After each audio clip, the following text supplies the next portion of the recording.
Welcome everyone to this video.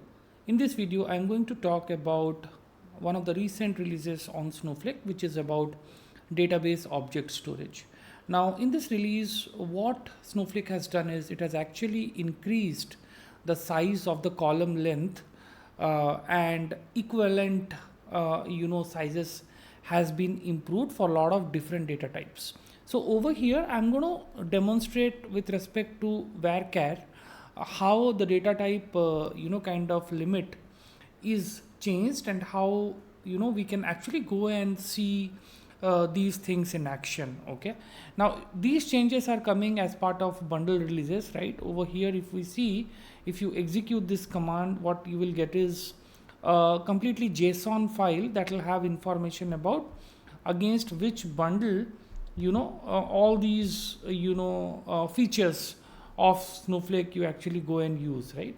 And this particular change wherein the size of the length of the column which has the data type as varchar, this will come as a bundle release of 2025_02.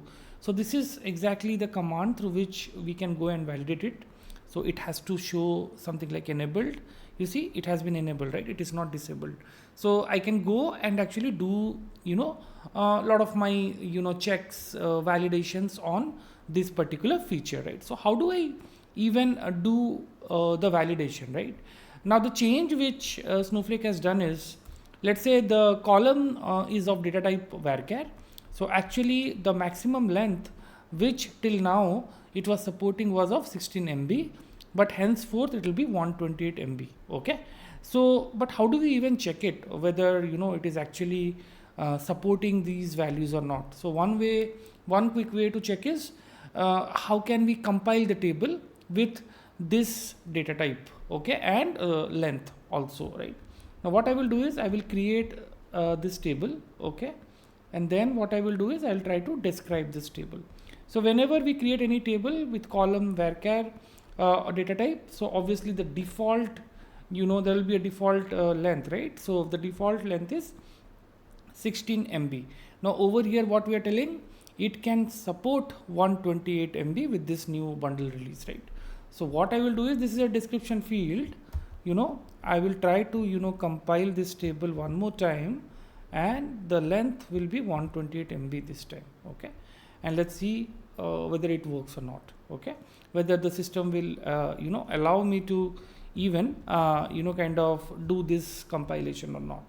Okay, so let's see it in action. You see, I was able to successfully compile this table with 128 MB and it is converted in bytes. That's why you see this number. Okay, and then when we describe this table, okay, what will happen is you can see that 128 MB in size, right? This is a good feature. Another way also you can check is whether let's say you concatenate two column values 16 MB 16 MB each, and then whether you are able to see the combined values of those two columns with respect to data type and its length or not. Okay, now this is one more table. There are two values which I am inserting, all of varchar data type. Okay, and because it is varchar, it is 16 MB 16 MB. So if I want to just see the summation of data type, earlier it will not work because maximum it will be around 16 MB, and this is one such way to even see this validation, right? So in a way, in this video I have demonstrated one of the key releases which Snowflake has done with respect to increase in the size of the length of each of the column of varied data types, right? And if we go to the documentation, they've clearly demonstrated. If you see this documentation, till now the kind of supported allowed length was 16 MB for varchar, which we just now saw, and then it is becoming 128 MB for varchar. Likewise for variant, array, object, everything will become 128 MB. Okay, and other kind of column data types too, wherein we have binary, geography, geometry, all will have a length of now 64 MB instead of 8 MB. So what I will do is I will even kind of give the reference of this link in this video in my comment section. That's all for this demonstration. I hope you like this video, and if you like this video, please feel free to like, subscribe and talk about my channel. Thank you so much for watching this video.